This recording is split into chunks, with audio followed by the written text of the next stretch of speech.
Hey everyone, welcome back to the channel. On today's video, I'm going to go over which booster boxes are currently undervalued. Now, that brings about a couple of questions. Exactly which ones are undervalued, but then more importantly, how do we figure out what we mean by undervalued? How is a booster box undervalued?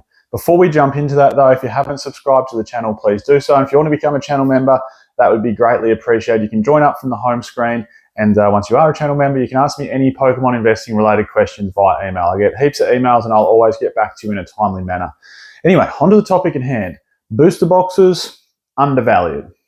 Because when you're investing in something, if you can buy it, and this is one of, Warren Buffett even talks about this, if you can buy something that feels undervalued in the marketplace, surely it's got to be a good investment. Like that is an investment strategy to buy something that, is undervalued in comparison to where it should sit in the market. So how do we work out what is undervalued? A fair while ago, I did a video in regards to a strategy to figure out booster box potential or future value. And the equation was pretty simple. I took the value of the top 10 cards and multiplied it on a scale of 0 to 10 based on how rare the box is. And it works out. Like if you add up all the raw prices of the top 10 hits from, say, base set, for argument's sake, first edition, they work out to be about 30 grand. Now that's got to be the rarest box on the planet. So if you times that by 10, 10 being the rarest, 0 being not rare at all, 30 grand times 10 gets you to about $300,000. We then did the equation on sets like Skyridge and Aquapolis and EX Team Rocket Returns and even, sets like Plasma Storm, for argument's sake, or XY Phantom Forces. And, yes, it's hard to figure out exactly where the scale sits from 0 to 10, but you could sort of gauge where a booster box would sit. So what that tells us is there's a clear correlation between top 10 hits inside a set, the rarity of the booster box, and its expected potential future value. And really, if you look at those two things, which is, I suppose, supply being how rare the booster box is, and demand being how important or how expensive the top 10 hits are in the set equals future value, well, there you go. Okay, we get to this place where it's just simply supply and demand equals future value. But it's a little bit more than that. So I want to go into a couple of things. I just want to run you through really, really quickly some Sword and Shield booster boxes, top 10 prices, and where you sort of feel they sit, or where I sort of feel they sit. Then I'm going to go over some of the best sets from the last few eras and what the current box price is, and what we can take from that and transfer into Scarlet and Violet to maybe get some good pickups before they shoot up in price. Because that's the whole idea behind it, isn't it? That's, we're trying to pick up undervalued booster boxes. So I'll go through Sword and Shield really quickly. These are only booster boxes because I've said probably 100 times over, the best investment strategy really is to just invest into booster boxes. It's the home run. It's the easiest way to do it. They're easy to liquefy. Yes, there's fake boxes out there, but they're not as easy to be tampered with as single booster packs, for argument's sake. So let's jump in. Sword and Shield base box is currently $290. And if you look at the top 10 hits, they only add up to $180. So if we look at this product, I'm going to go through them all. You could probably say this is almost a little bit overvalued, as in the booster box price compared to what you can pull from it is overvalued. Now, there's more that comes into the equation, of course. There's heaps of things. It's a very, very complex task to figure out what and why a booster box holds the price it is. Pull rates come into the equation. Print run comes into the equation. Print quality comes into the equation. The chances of grading a card at 10, it's 10 price versus its raw price. There's so many things that come into this equation. And the reason Sword and Shield base has a high booster box price is because it wasn't printed anywhere near as much as future sets from Darkness Ablaze onwards. If we move along, Rebel Clash, $214 a box, and top 10 hits only add up to 166. So again, this box almost feels a little bit overvalued. And I've said this a fair few times on sets like Sword and Shield base and Rebel Clash. Unless you just want them as part of your collection, they're not really good pickups. I don't see them moving north in price quickly anytime soon because the chase cards inside them are so weak. The top 10 hits inside them are so weak.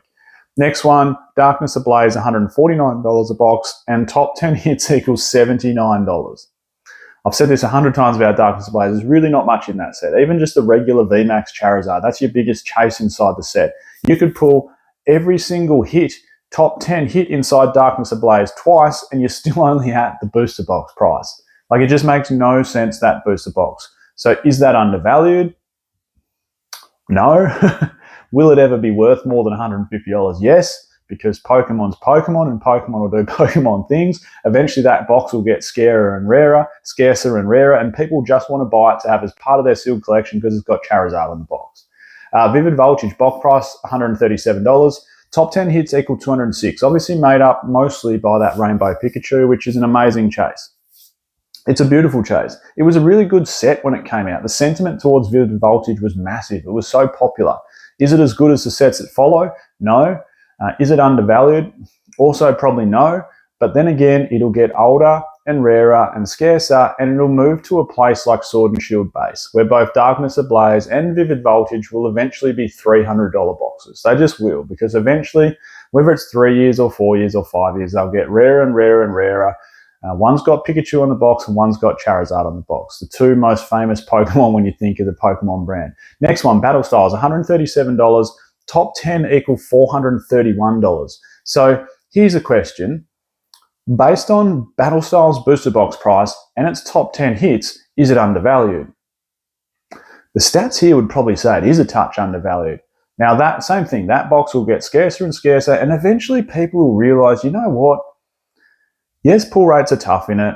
And yes, unless you pull one of the top old arts, it's bang or bust, but it's not that bad a set. The Tyranitar has gone crazy. The Empoleon's beautiful. The Urshifu's inside it are shooting up in price. The old arts inside this, they're all sort of shooting up in price. It's not a bad set.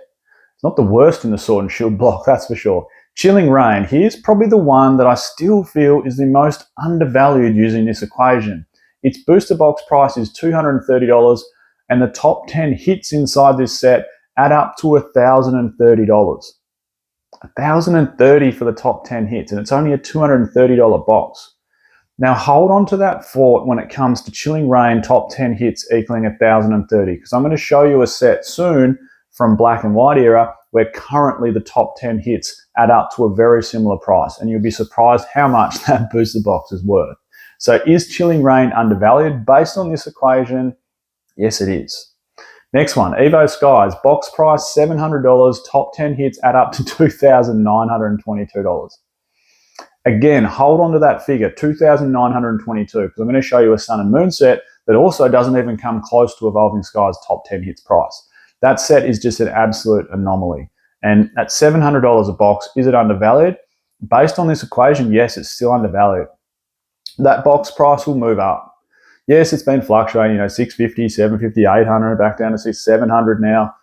Still undervalued. I guarantee you in 3 years' time, a $700 Evolving Skies booster box will seem cheap. Fusion Strike box, $237. Top 10 hits $1,008. So same thing. Is Fusion Strike undervalued? Based on this equation and the correlation between top 10 hits that we see across every single set, every single booster box from Pokemon's history, Fusion Strike is undervalued. Brilliant Stars, box price $181, top 10 hits $463. And here's an interesting one, right? If you go forward to Astral Radiance, the next set, okay, booster box price $179, top 10 hits add up to $484. So right now, Astral Radiance's top 10 hits are worth more than Brilliant Stars' top 10 hits. And, you hear about the super strong trainer gallery that's inside Brilliant Stars, which it does. Brilliant Stars has the strongest trainer gallery, in my opinion, out of all 4 trainer gallery sets. And you hear about the old art Charizard and the Rainbow Charizard and the Charizard V, etc. But you know what? Astral Radiance's top 10 hits are worth more than Brilliant Stars. Does it have the fan favorite Pokemon like Brilliant Stars has, which is a heavy Charizard-based set? That's going to come into the equation in the future as well. Lost Origin box price $186, top 10 hits $693. Again, very, very bolstered by the top 2, the Giratina and the Aerodactyl. And final one, Silver Tempest, box price $163, top 10 hits only equal $392. So the top 10 hits from Silver Tempest are actually less than Battle Styles. Is Battle Styles undervalued? Based on this equation, he would say so. Now, of course, not everything is all based on equations and maths, is it? Because we're people, and people bring emotion in the equation, and emotion brings sentiment towards sets. And, Silver Tempest has a stronger sentiment than what Battle Styles has. The community sentiment behind it was, it's the worst Sword and Shield set, Whereas Silver Tempest, it's got Lugia, it's got a trainer gallery, the sentiment towards it was a fair bit stronger. Now, I said hold on to a couple of prices because I just want to show you something. from Black and White era, I said hold on to Chilling Reign at $1,030 top 10 hits. The set from Black and White era, this is one of the strongest booster boxes from Black and White era, is Plasma Storm. $1,052 is the top 10 hits from Plasma Storm. You had the two beautiful secret rares with that awesome Charizard and the Blastoise. I don't like the Blastoise as much as I like the Charizard, but you got two awesome hits inside there with the secret rares with the gold borders. They roughly have the same top 10 hits price, 1,030 versus 1,052. And what do you got to spend to get a Plasma Storm booster box now? A lot is the answer. And I also said hold on, because I want to give these examples. I said hold on to the Evolving Skies box top 10 hits price at $2,922. Because Team Up, the most short printed #1 set from whole Sun and Moon era, $2,105 is the top 10 hits price from Team Up. So currently, Evolving Skies top 10 hits is stronger, 30% stronger to be in fact, than what Team Up's is. So based on this equation, it seems that Evolving Skies is undervalued. Now moving forward, because a lot of Sword and Shield sets, the box prices have almost gone out of people's reach. They've gone, okay, I could have bought Fusion Strike at 90 and now it's over 200. Like it's 2.5x its money. I've missed out on that big initial gain. So a lot of people are now turning their attention, of course, to Scarlet and Violet, where they can buy boxes around that $100 mark going, you know, this is where I now want to put the money because this is my chance to let it ride up to 200 or 250 or 300 a box. So I can get those big initial gains and I don't miss out on it. So let's look at a few of the more solid sets from Scarlet and Violet. Now, everyone's got their own ranking of Scarlet and Violet sets, but for me, I'd rank Paldea Evolved as so far the strongest set. Now, I don't think it has the strongest chase card. I think Greninja from Twilight Masquerade is, I love that card. Now, I did that video on the top SIRs and it was ranked #2 for me, behind Alakazam from 151. It's a beautiful chase card. I think it's got the strongest main set chase card, that Twilight Masquerade Greninja. But anyway, Paldea Evolved I still think is the most solid set. Booster box price $128 and the top 10 hits add up to $428. So what you'll find so far from Scarlet and Violet is we have no sets where the hits are just, you know, commanding or holding big value. You know, when we had Chilling come out, when we had Evo Skies come out, when we had Brilliant Stars come out, the top 10 hits were holding a really, really strong value and they've continued to go. Well, some of them dipped and now the top 10 hits are continuing to go up.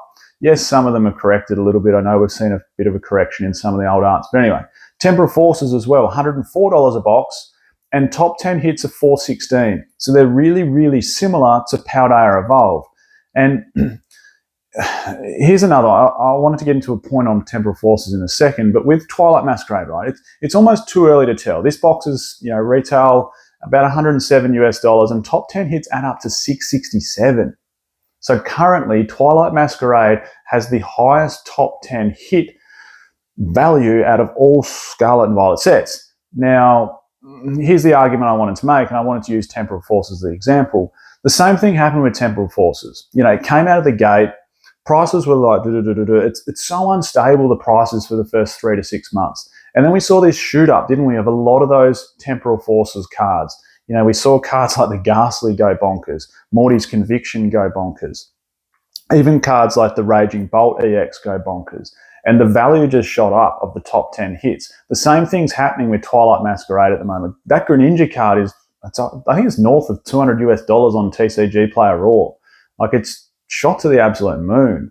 So what I'm getting at though is those Twilight Masquerade prices will inevitably come back down to earth a little bit. I can see them hovering around the same sort of place as Temporal Forces, you know, $350 to $450 for the top 10 hits. So I'm not going to sit here and go, oh, Twilight Masquerade's the strongest set so far from Scarlet and Violet. I think it's got the strongest main set chase card in that Greninja, but I don't think it's the strongest set so far. Anyway, with people turning their attention there, you've still got to keep in mind that a few things could happen. Of course, we could have reprints. You know, that could send some of these booster box prices back down to earth. And there's also a very, very clear correlation between the top 10 hits, the booster box price, and with that, how much it's been printed. So please keep that in mind. To, I suppose, summarize this whole video, you know, trying to find an equation for what a booster box will be worth in the future is really, really difficult. But I'll refer back to that video that I did a while ago. It was top 10 hits multiplied by the rarity or scarcity of the booster box should give you some prediction of its future value. And with that, if you're looking at just the top 10 hits for modern sets, of course you have no rarity or scarcity yet. You don't, because they're abundant. They're everywhere. You can buy them off so many retail shops. You can go into a store in town. You can buy them off eBay. Like, there's so many different places you can buy them. They're not rare and they're not scarce at all. So when it comes to the future price, this rarity or scarcity can and will change. As more supply leaves the market, as more gets opened, as less gets, well, no more reprints, like they cut off the printers on them, it'll get rarer and scarcer. And then the only thing you can control when it comes to buying is looking at a set with the highest value in top 10 hits. So ultimately, when it comes to looking at future booster box value, that's really where you got to look. So when it comes to Twilight Masquerade at the moment, for argument's sake, and I want to do a follow-up video on this set, at total value of $667, looks like a really solid buy. I can guarantee you though, some of those prices will come back down to earth, including the Greninja. I don't think it can sustain that price point. Well, maybe it can, because pull rates have changed. Temporal Forces and Twilight, the pull rates have changed on those big hitting SIRs. So maybe it can. I could be proven wrong there. But to summarize the whole video, if a booster box has a top 10 hit that seems a lot higher ratio-wise to the booster box price, then arguably the booster box could be a little bit undervalued, and therefore it could be a good pickup and a good investment. I'm Michael, this is PokeOz. Catch everyone next time.